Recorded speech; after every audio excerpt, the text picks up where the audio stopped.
Okay, I have a question. It is a very serious question. So get ready, okay? Is everybody ready? All right.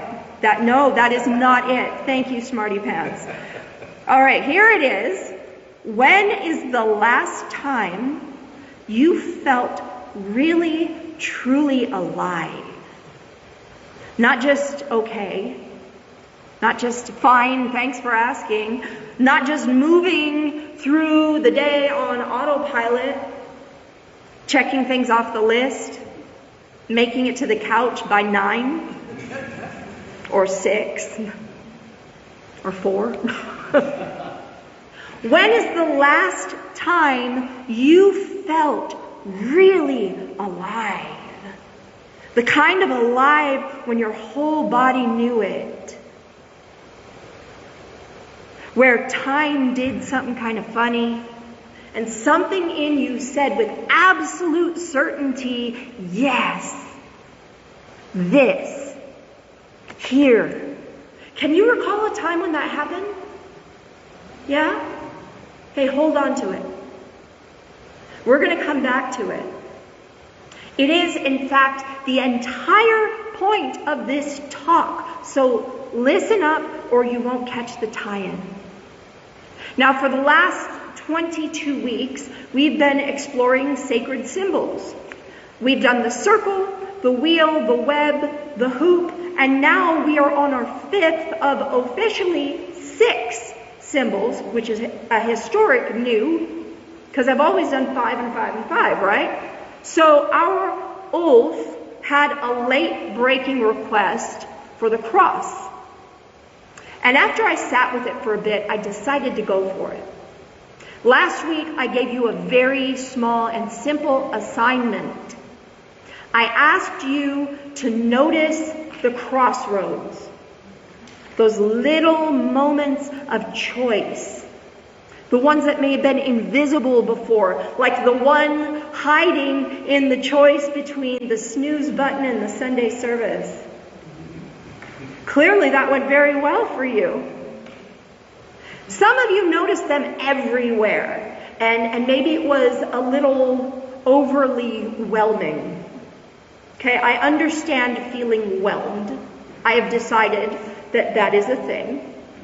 Okay, and it's perfect that you felt that way because it means you were there. And being right there when that's happening is the whole point. Maybe some of you entirely forgot to look for those crossroads moments until Thursday-ish. And then you notice 3 in a row in the parking lot. That is also a perfectly wonderful observation. And I'm not going to name names, but I'm going to say that just hypothetically, maybe a couple of you forgot about that little assignment until just a moment ago when I mentioned it. And believe it or not, that's okay too. Because it means that you're standing right at the beginning with a perfectly clean slate. And some of you are sitting here right now wondering if noticing the crossroads was the whole point this series is pointed to, if awareness itself is the destination. It is, but also it isn't. Awareness is a wonderful place to live from, but is also a doorway when you understand the opportunity. And today we're going through that doorway into uncharted or perhaps simply unseen and wonderful territory. Now, if you remember, when Ulf asked for my take on the symbol of the cross, he did not, in fact, say the Christian cross. Perhaps that was an oversight. But that does not mean that I won't seize the opportunity to come at the symbol from a different angle. So, like last week, the cross that we're exploring today does not mark a grave. It doesn't mark a place of suffering or a place where you visit on Christmas and Thanksgiving and Easter and then you go home. It certainly does not represent a particular dogmatic approach to faith. But before I get ahead of myself, I want to tell you something about this map. Okay? When most of us, when we think of a treasure map, we picture a big dramatic X. Right? Or skull in crossbones, red ink, dig here. You know one, right? But the X, it's a fairly modern convention-ish.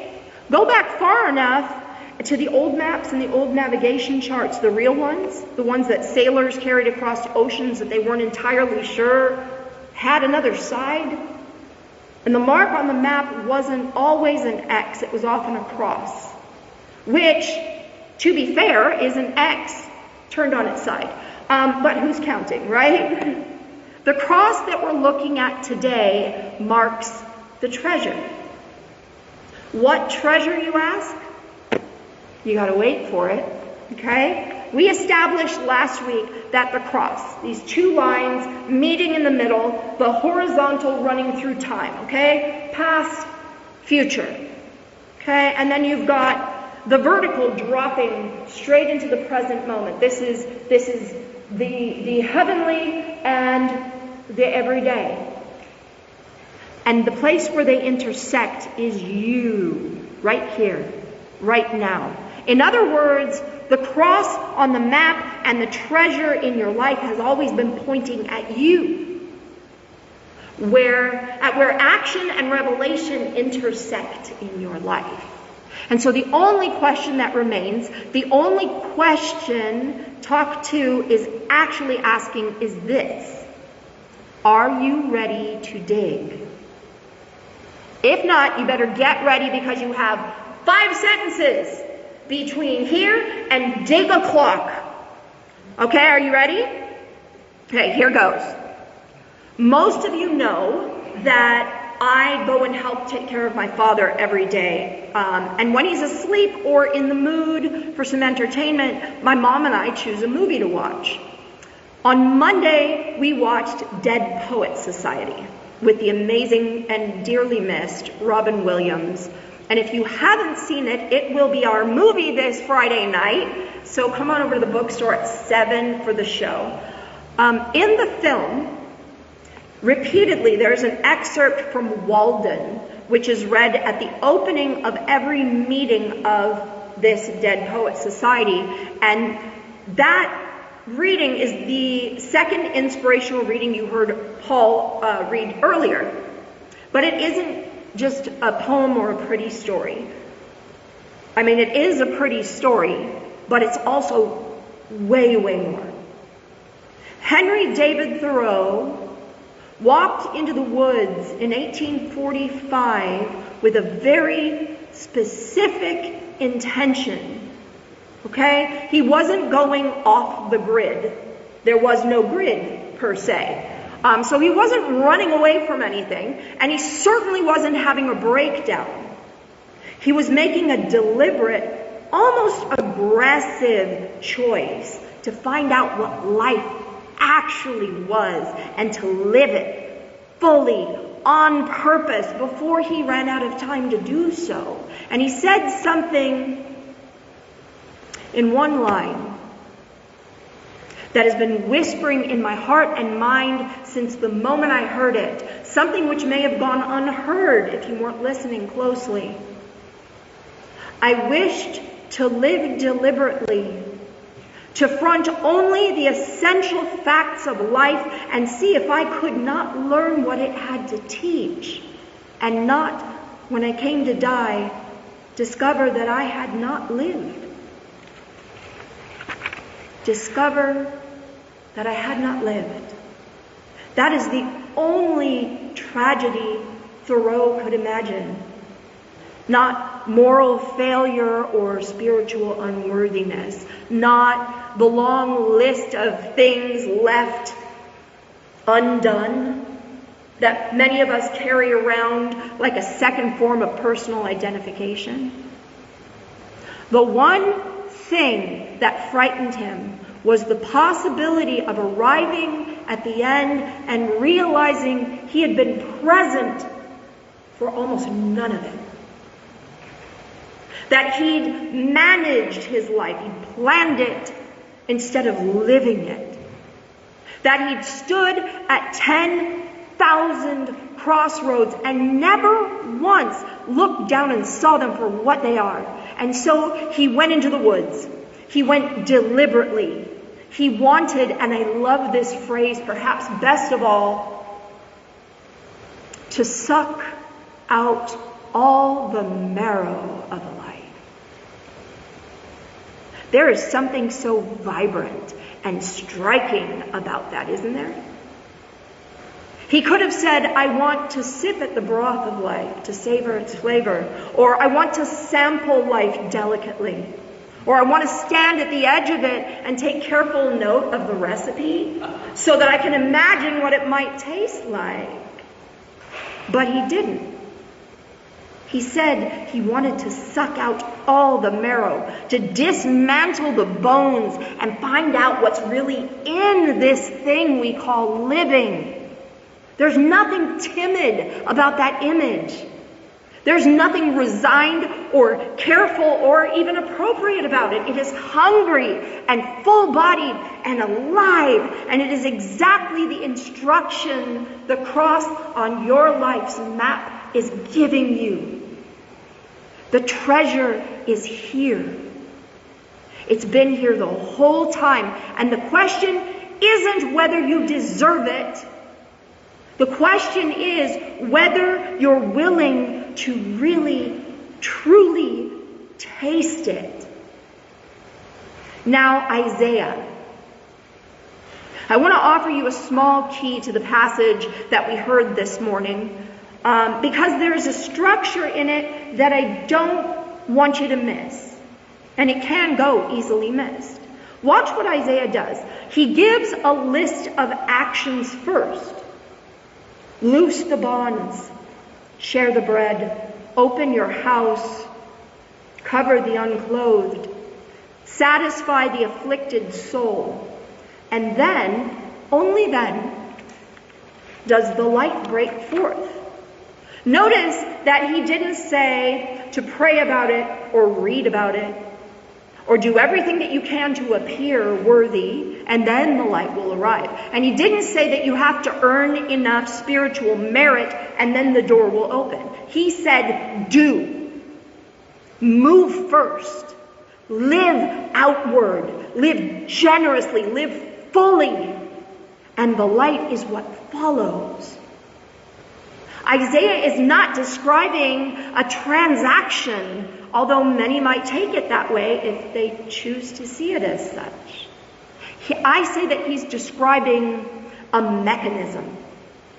The way it all works. That vertical line, that great descending presence, and the infinite dropping into this moment, it doesn't wait for permission.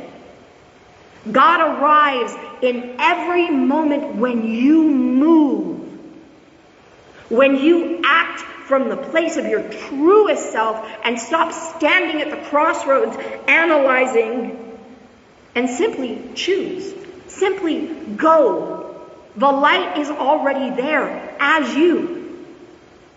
And then he says this, then you shall call, and the Lord shall answer you. You shall cry, and he shall say, here am I. Here am I. Period. He didn't continue with, and I'll be there as soon as you've sorted yourself out. Right? Or, here am I, and I'm watching from a distance to see if you seem worthy. No, just, here am I. Already present, with you at the crossroads, already buried in the heart of the map of your life, the divine, vibrant inner you waiting to be claimed. Isaiah promises when you dare to move as love, the universe rushes to meet you at the door. The desolate land becomes a pool. The thirsty land springs up with water. The highway, the way of holiness from last week's talk, appears beneath your feet. And it isn't something you have to build and pave, because when you move as love, you can see that it's been there all along. He says you are like a watered garden, a spring whose water does not fail. That is what you are when you're living from the crossroads, claiming life to its very fullest at every moment. That is what you are when you stop managing your life from the horizontal of the past and the future and drop, even if only for a moment, into the vertical.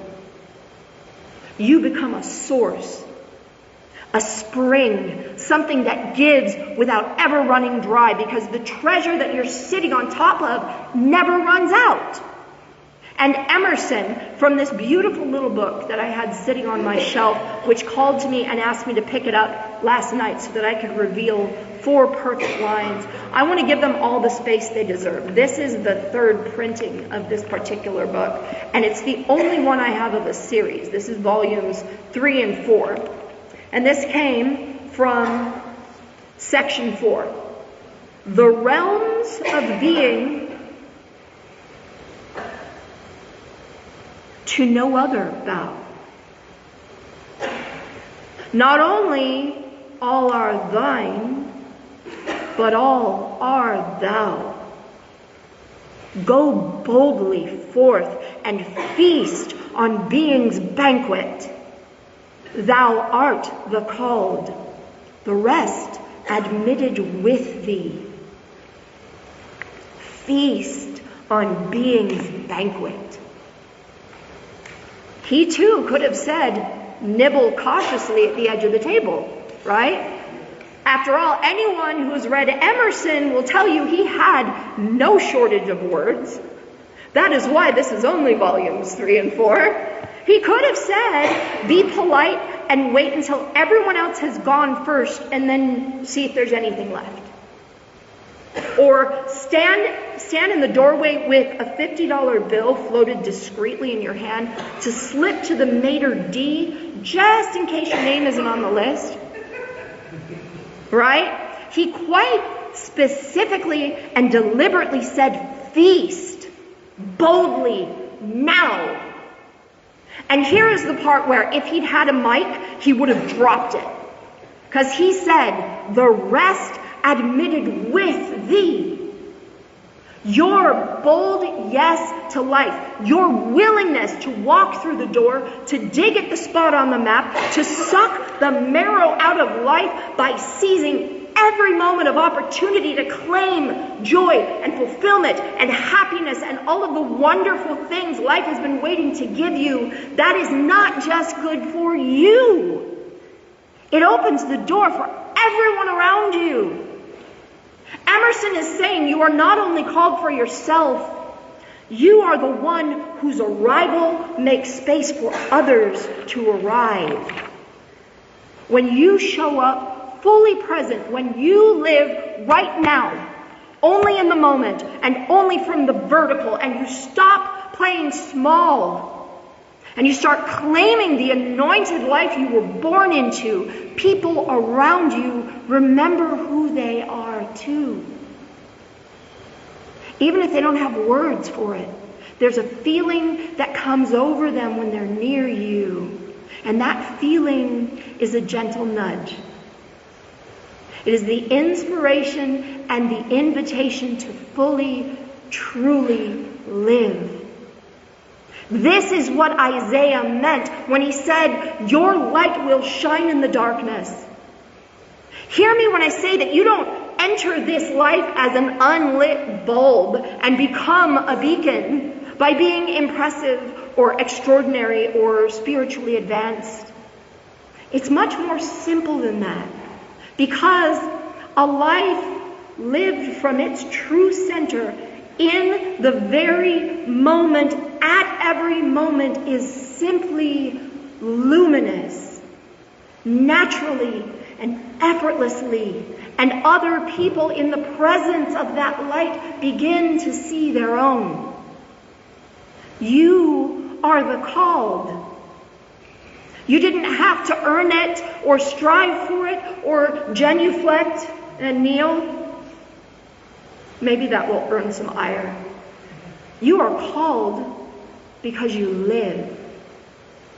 Because you are here now, standing on that holy road where the X marks the spot, beginning to understand what's underneath your feet. And the rest, the ones still looking for permission, still waiting for someone to tell them the highway is real, they come in with you. Your claiming the treasure is their invitation. So where does that leave us? It leaves us with a treasure map and a very specific location. Here. You. Only now. And that is the codex for this map. It's not a journey you have to plan or something you save up for so that one day you can live. It is what you do now. Stop waiting. Stop planning and saving and saying you'll enjoy life as soon as you're done doing whatever it is that you're waiting to do. Whatever it is that you've given priority to. Live now as this you. This one. The one who woke up this morning and made 100 small crossroads choices before you ever even got in the car. The one carrying something heavy or something light or even something you can't quite name yet. The one who came here today for reasons you might not even be fully conscious of yet. Thoreau said, I want to live deep. I want to suck out all the marrow. I want to know, really know in my body, in my bones that I was here, that I tasted it, that I claimed it. Isaiah said, move as love and the light comes with you. Open your house and the spring opens in you. You are a watered garden. You do not run dry. The more you give, the more you do, the more you have to give and do. And Emerson, in four lines, he said everything else. You are divine. Go boldly.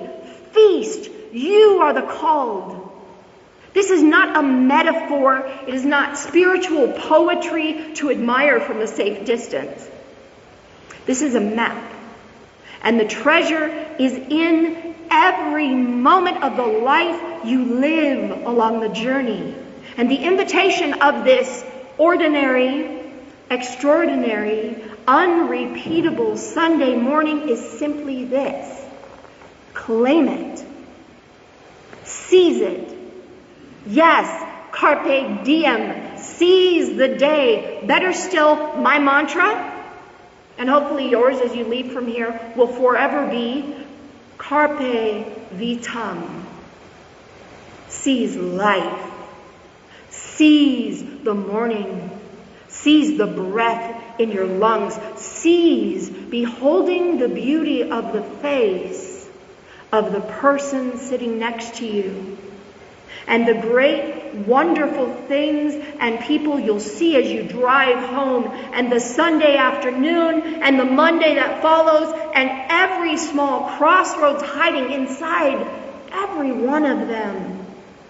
Seize your life, the whole, breathtaking, imperfectly perfect, never to be repeated feast of it. Because here is what I know. And what Thoreau knew, and what Isaiah and Emerson were both pointing at from different centuries and different continents and different vocabularies. You will not come to the end of your days and wish you had lived more carefully. You will wish you had lived more fully, more presently, more boldly. More feast and less nibble. More river and less dam. More dance. Yes, the cross is on your map of life, but the map of your life is dynamic. And the treasure travels with you as you don't have to follow a path to reach the spot where the cross lays on the journey, because you carry the treasure you are into every step along the way. It's been the plan since before you drew your first breath. And you only see the treasure for what it is by living fully and completely and fearlessly in every blessed moment you're given. You are the anointed one. You are the called. You are the spring that does not run dry. Now, how do you start to dig? Last week, I invited you to notice the crossroads. This week, I invite you to do just this. At one crossroads moment, just one, that's the only pressure I'm giving you, though you may do many more. Instead of just noticing that you have a moment of choice, ask yourself, what would it look like to really claim this moment? To go all in, to feast rather than nibble. And then I dare you to do it. One full yes to one unrepeatable moment. That is enough to change everything. And I know it may sound like too much, and it may sound like an undoable dare. And if the moment arrives and you're not quite ready to do it, then dream it. Make it a rehearsal. Get ready to do. Because tiny steps are still sacred steps. And I celebrate your journey, whether it's in feet or inches or millimeters. You are seated in the presence of the Most High. You always have been. It is only you who can behold them for who and what they are. To quote a very mystical pirate, on earth there be angels. And so it is. Amen.